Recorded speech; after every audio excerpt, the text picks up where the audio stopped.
Are you guys happy with the ending of each of your characters? I think you guys are better writers than me. Are you happy with how things ended? Yes. She didn't say yes. You didn't say yes. Best season ever. मैं गरीब हूँ मैं गरीब हूँ The endings are the hardest part of storytelling, especially for TV shows. जो questions, mysteries, character arcs, character rivalries, stories starting से build करती आती हैं, उनको setup करती आती हैं, उन सब का आंसर होता है किसी भी सीरीज की एंडिंग्स और फिनालिस में. एंड ज़रूरी नहीं है कि वो आंसर सबको पसंद आए या फिर सबको सेटिस्फाई करे, बट स्टिल कुछ ऐसे शोज निकल के आए हैं जिनकी एंडिंग्स बिल्कुल नियरली परफेक्ट हैं. For example Dark, Breaking Bad और Sopranos. But mostly TV shows अपनी एंडिंग्स और फिनालिस को बहुत ज़्यादा रूइन कर देते हैं, ख़राब करते हैं एंड बहुत ज़्यादा हॉरिबल एंडिंग्स हमें प्रेजेंट करते हैं, इवन इफ वो शो कितने ज़्यादा भी ग्रेट हो. एंड आज हम इस वीडियो में ऐसे 3 फैन फेवरेट शोज़ की बात करेंगे जिन्होंने अपने फिनाले से अपने बहुत बड़े फैंडम को बहुत ज़्यादा डिसअपॉइंट कराए. वो शोज़ आपने ऑलरेडी गेस कर लिए होंगे, game of thrones, stranger things and the boys. क्योंकि अब जब फाइनली द बॉयज़ का फिनाले आ चुका है एंड ज़्यादातर फैंडम, ज़्यादातर ऑडियंस उससे बहुत ज़्यादा डिसअपॉइंट हुई है, तो अब हम इन तीनों फिनालेस के बारे में अच्छे से बात कर सकते हैं, डिस्कस कर सकते हैं कि ऐसी क्या अनकैनी सिमिलैरिटीज़ हैं इन तीनों के फिनालेस के बीच में जो कि इन्हें इतना ज़्यादा डिसअपॉइंटिंग बनाती हैं, इतना ज़्यादा हॉरिबल बनाती हैं. これがフレンチのための猫パンチ तो सबसे इजी वे है अपनी सीरीज़ की एंडिंग्स और फिनाले को रूइन करने का फेक प्रोमिसेस और फेक बिल्डअप करके, जिसका हमारे पास प्राइम एग्जांपल है गेम ऑफ थ्रोन्स. क्योंकि गेम ऑफ थ्रोन्स अपने पहले सीजन के पहले एपिसोड के पहले सीन से ही वाइट वॉकर्स को टीज करता हुआ आ रहा है, वाइट वॉकर्स को दिखाता है एंड पूरी सीरीज में वो कंटिन्यूअसली बार बार बात करते हैं Winter is coming. But winter is coming. Winter is coming. But winter is coming. But हमें फाइनल सीजन में नाइट किंग की बैक स्टोरी तक देखने को नहीं मिलती है. ये भी पता नहीं चलता कि उसको पावर कहाँ से मिली है. एंड ओवरऑल जो पूरी सीरीज का हमारा मेन विलन था, उसका जो पे ऑफ था वो भी बहुत ज़्यादा गंदा निकल के आता है, क्योंकि उसको अच्छे से दिखाया ही नहीं गया है एंड के सीजन में. खैर उसके बारे में भी हम आगे और डिटेल में बात करेंगे कि कैसे गेम ऑफ थ्रोन्स का लास्ट सीजन इतने ज़्यादा बेकार निकल के आते हैं. एंड इसी के साथ साथ एक और चीज़ जो कि गेम ऑफ थ्रोन्स के फिनाले को one of the worst finale बना देता है इतने बड़े टीवी शो का, वो है हमारे मेन प्रोटैगनिस्ट की डेस्टिनी को पूरी तरीके से रूइन कर देना. जॉन स्नो का पर्पस ही था नाइट किंग को मारना, क्योंकि वही था the Prince who was promise. Regar Targaryen और लियाना स्टार्क का बेटा यानी जॉन स्नो को ही मारना था नाइट किंग को. बट हमें फिनाले में क्या देखने को मिलता है, आर्या स्टार्क नाइट किंग को मार देती है, जिसका पर्पस, जिसकी डेस्टिनी ऑलरेडी कंप्लीट हो चुकी थी अपनी फैमिली का बदला लेके, रेड वेडिंग का बदला लेके.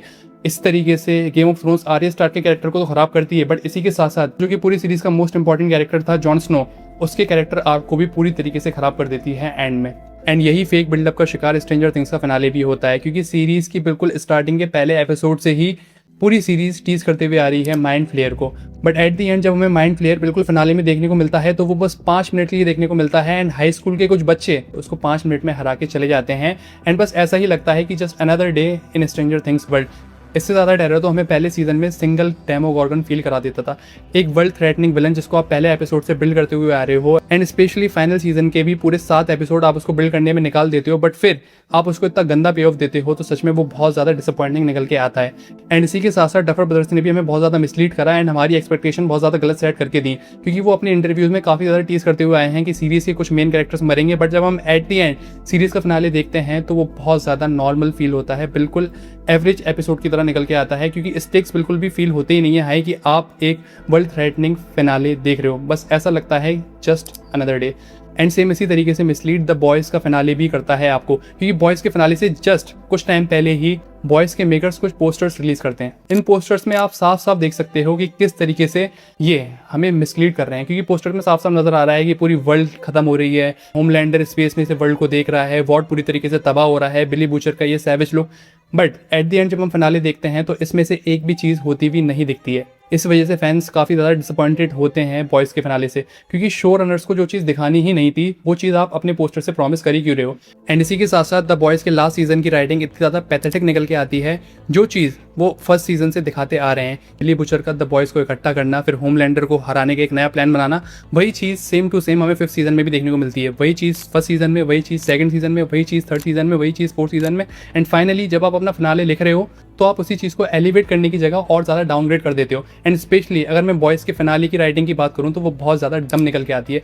आप खुद सोचो, अगर आप स्टारलाइट होते और आप द किंग ऑफ द 7 सी से फाइट कर रहे होते तो आप उसको व्हाइट हाउस से निकाल के क्या एक समुद्री तट पे लाके फेंकते? बिल्कुल नहीं, क्योंकि स्टारलाइट को उस टाइम पे ओशियन, फिशेस एंड डीप के बिट्रेयल के बारे में नहीं बताता, तो कोई भी एक नॉर्मल सेंस से ये वाला सीन होना ही नहीं चाहिए था। बट द बॉयज़ के फिनाले की राइटिंग इतनी ज़्यादा डम और इतनी ज़्यादा कन्वीनियंट निकल के आती है कि सिर्फ और सिर्फ डीप के कैरेक्टर को मरवाने के चक्कर में एंड उसके आर्क को कंप्लीट करने के चक्कर में विदाउट एनी मेक सेंस वाले सीन्स को डाले गए एंड स्टारलाइट को ज़्यादा डम तरीके से दिखाया गया। एंड इसी के साथ साथ अगर मैं होमलैंडर और बिली बुचर की फाइट की बात करूँ, होमलैंडर को बिल्कुल फिनाले वाले एपिसोड में जस्ट उस फाइट से पहले ही दिखाया गया है कि वो 2 सेकंड में स्पेस में जाता है एंड आ जाता है। बट जब उसकी फाइट बिली बुचर और किमिको से होती है तो उसको इतना ज़्यादा नर्फ करा गया है, वो वहाँ से भाग नहीं पा रहा है। जो कैरेक्टर 2 सेकंड में स्पेस से आ जा सकता है, जो कैरेक्टर बॉयज़ के सबसे ज़्यादा फास्टेस्ट सुपर हीरो को कैच कर सकता है, वो बिली बुचर के टेंटिकल से नहीं भाग पा रहा है, किमिको और बिली बुचर को एक साथ नहीं मार पा रहा है। ये सच में काफ़ी ज़्यादा खराब पावर स्केलिंग भी निकल के आती है बॉयज़ की, और राइटिंग भी बहुत ज़्यादा बेकार निकल के आती है फिनाले में।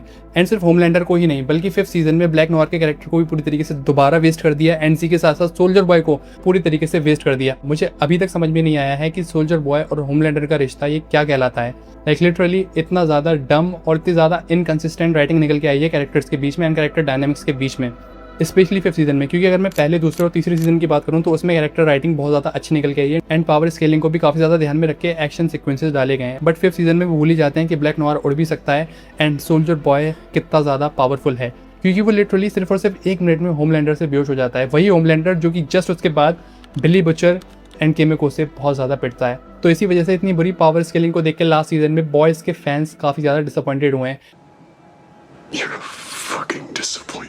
एंड इतनी ही बुरी राइटिंग हमें स्ट्रेंजर थिंग्स के लास्ट सीजन में देखने को मिलती है, क्योंकि लिटरली वो सारे डेमो गॉर्गन्स कहाँ थे, डेमो डॉग्स कहाँ थे, डेमो बैट्स कहाँ थी फाइनल फाइट में, जो कि फर्स्ट सीजन से इतने ज़्यादा टेरराइजिंग निकल के आए हैं। क्या लिटरली वैगना उनको बुलाना भूल गया था फाइनल फाइट के लिए? ये सारी चीज़ें बिल्कुल भी मेक सेंस नहीं करती हैं। There have to be some monsters in the abyss. I agree. There has to be Demogorgon, bat, dog, like something. It's crazy if there's nothing there, I think. अगर आप इतनी बड़ी सीरीज़ का finale लिख रहे हो तो ये तो बिल्कुल माइनर सी चीज़ें हैं जो कि आपको कंसिडर करनी ही चाहिए, वरना आपका फिनाले ऑब्वियसली फैंस को एंड ऑडियंस को डिसअपॉइंट करेगा ही, क्योंकि आपकी राइटिंग फाइनल सीजन की इतनी ज़्यादा बुरी निकल के आई है। एंड ये सच में देख के बहुत ज़्यादा बुरा लगता है, क्योंकि स्ट्रेंजर थिंग्स के पहले सीजन की writing as compare to 5th season like 100 times better है। वो आपको इतना ज़्यादा हुक करके रखती है, वो सारी मिस्ट्रीज दिखाना, हॉकिंस को इतना ज़्यादा अच्छे तरीके से दिखाना। लास्ट सीजन में हॉकिंस दूर की बात है, बल्कि अपसाइड डाउन को भी इतने ज़्यादा बुरी तरीके से दिखाया गया है, जहाँ पर पहले सीजन में अपसाइड डाउन को इतना ज़्यादा डेंजरस तरीके से दिखाया गया था। इवन 4th सीजन में भी काफ़ी ज़्यादा डेंजरस तरीके से दिखाया गया था। वहीं 5th सीजन में जो कि आपका फिनाले है, जहाँ पर स्टेक्स बिल्कुल हाईएस्ट होने चाहिए, वहाँ पर अपसाइड डाउन का टेरर बिल्कुल भी फील होता ही नहीं है। सारे के सारे मेन कैरेक्टर्स इतना ज़्यादा हैवी प्लॉट आर्मर कैरी करके चलते हैं कि आपको फील ही नहीं होता है कि कभी भी कोई मर सकता है। स्ट्रेंजर थिंग्स की ये चीज़ तो पहले सीजन से ही आई है कि वो अपने मेन कैरेक्टर्स को नहीं मारते हैं, सिर्फ और सिर्फ हर सीजन में वो एक कोई नया कैरेक्टर इंट्रोड्यूस करते हैं, उसको आपको कनेक्ट करने की कोशिश करते हैं एंड फिर उसको मार देते हैं। बट मेन कास्ट हमेशा से ही पहले सीजन से ही बिल्कुल सेफ रही है। बट फाइनल सीजन में ऐसा नहीं होना चाहिए था। आपको स्टेक्स बिल्कुल हाईएस्ट रखने पड़ेंगे अगर आपको अपना फिनाले अच्छा देना है। आपको कैरेक्टर्स को डेंजर सिचुएशन में दिखाना पड़ेगा, इवन कैरेक्टर को मारना भी पड़ेगा इंपॉर्टेंट, अगर आपको इमोशनल इम्पैक्ट डालना है अपने फिनाले में। बट स्ट्रेंजर थिंग्स का फिनाले ये चीज़ करने में बिल्कुल फेल होती है। एंड वही प्लॉट आर्मर हमें गेम ऑफ थ्रोन्स के लास्ट सीजन्स में भी फील होता है। गेम ऑफ थ्रोन्स जब स्टार्ट हुआ था तो उसने शोज़ के एक रूल को बिल्कुल बुरी तरीके से तोड़ दिया था, वो था मेन कैरेक्टर की सेफ्टी। गेम ऑफ थ्रोन्स की यूएसपी ही थी उसकी अनएक्सपेक्टेडनेस। हाँ, उसका ड्रामा भी बहुत ज़्यादा अच्छा है जिसकी वजह से गेम ऑफ थ्रोन्स को याद करा जाता है। बट जो अनएक्सपेक्टेडनेस अर्लियर सीजन्स में निकल के आती है, आप खुद याद करो, नेड स्टार्क की डेथ, रेड वेडिंग या फिर जॉन स्नो का मरना, ये सारी चीज़ें याद करके आज भी इवन गूज़बम्प्स आ जाते हैं, क्योंकि आप इमेजिन नहीं कर रहे थे कि ऐसा कुछ हो सकता है। बट गेम ऑफ थ्रोन्स आपको वहीं पर गलत प्रूफ करके आपकी नज़रों में और भी ज़्यादा ऊँचा चला जाता है। एंड इसी के साथ साथ गेम ऑफ थ्रोन्स के अर्लियर सीजन्स की राइटिंग की तो मैं क्या ही बात करूँ, the best writing in any television निकल के आती है पर्सनली फॉर मी। एंड इसी के साथ साथ जो मोस्ट इंपॉर्टेंट रीजन निकल के आता है गेम ऑफ थ्रोन्स के लास्ट सीजन का इतना ज़्यादा बुरा होने का, वो है गेम ऑफ थ्रोन्स जिन बुक्स पे बेस है, Song of Ice and Fire, जिनको जॉर्ज आर मार्टिन ने लिखा था। जहाँ तक जॉर्ज आर मार्टिन की गेम ऑफ थ्रोन्स है, उसका जितना भी एडेप्टेशन है वो तो बिल्कुल टॉप नॉच निकल के आता है 5th सीजन तक। बट उसके बाद जब गेम ऑफ थ्रोन्स के शो रनर यानी डेविड बेनियोट और DB वाइसमैन अपने ऊपर जिम्मेदारी लेते हैं गेम ऑफ थ्रोन्स को खत्म करने की विदाउट जॉर्ज आर मार्टिन की लिखी हुई बुक से, तो वहीं से शो डाउनहिल पे चला जाता है। 6 और 7 सीजन तो फिर भी अच्छे हैं, बट 8 सीजन में जिस तरीके से गेम ऑफ थ्रोन्स की रेट पिटती है, जितने ज़्यादा इन्होंने ट्रस्ट तरीके से गेम ऑफ थ्रोन्स के फिनाले को कंक्लूड करा है, वो सच में काफ़ी ज़्यादा डिसहार्टनिंग है। क्योंकि जिस लेवल की गेम ऑफ थ्रोन्स की कहानी चल रही थी, उस हिसाब से जॉर्ज आर मार्टिन ने भी at least we could have gone to 11, 12, 13 seasons. सिर्फ और सिर्फ गेम ऑफ थ्रोन्स की स्टोरी को जल्दी कंक्लूड करने के चक्कर में, क्योंकि उनको इसके बाद जल्द से जल्द स्टार वॉर्स के ऊपर काम करना था, वो गेम ऑफ थ्रोन्स पे ज़्यादा काम नहीं करना चाहते थे। सिर्फ और सिर्फ इसी वजह से one of the most well written story का हमें इतना ज़्यादा बुरा एंड विटनेस करना पड़ता है। तो इसीलिए गेम ऑफ थ्रोन्स के फिनाले का बैड होना तो फिर भी समझ में आता है, बट डफर ब्रदर्स ने जितनी ज़्यादा डफर तरीके से स्ट्रेंजर थिंग्स के फिनाले को खत्म करा है, वो सच में कुछ भी मेक सेंस नहीं करता है।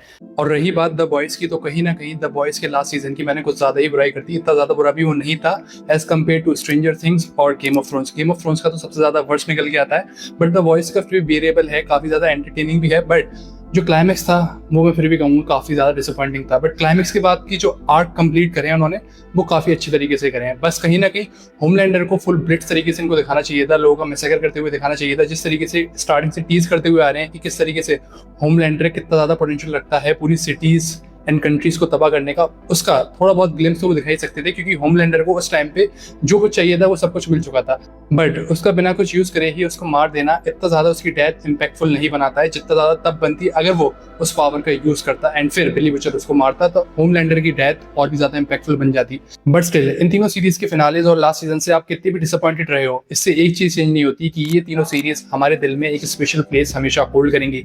इवन इफ इनके लास्ट सीजन क्लाइमैक्स और फिनालेज इससे भी ज्यादा बुरे होते, फिर भी ये सीरीज हमारे लिए एक स्पेशल मेमोरी की तरह हमेशा रहती। क्योंकि आप खुद याद करो लॉकडाउन के टाइम या फिर 2017-18 के टाइम जब आप stranger things game of thrones देखा करते थे रात को, एंड फिर 2019 से 2026 तक ये द बॉयज़ की जर्नी जो हमारी रही है, ये जर्नी तीनों सीरीज की हमारे लिए बहुत ज़्यादा स्पेशल रहेंगी, क्योंकि ये तीनों सीरीज हमारे लिए अपने आप में काफ़ी ज़्यादा अपनापन प्रोवाइड करती है। आप इन कैरेक्टर्स के साथ ग्रो करे हो, आप हॉकिंस के साथ ग्रो करे हो, वेस्टेरोस को देख के फैसिनेट हुए हो, एंड होमलैंडर के मीम्स देख देख के आप हंसे हो।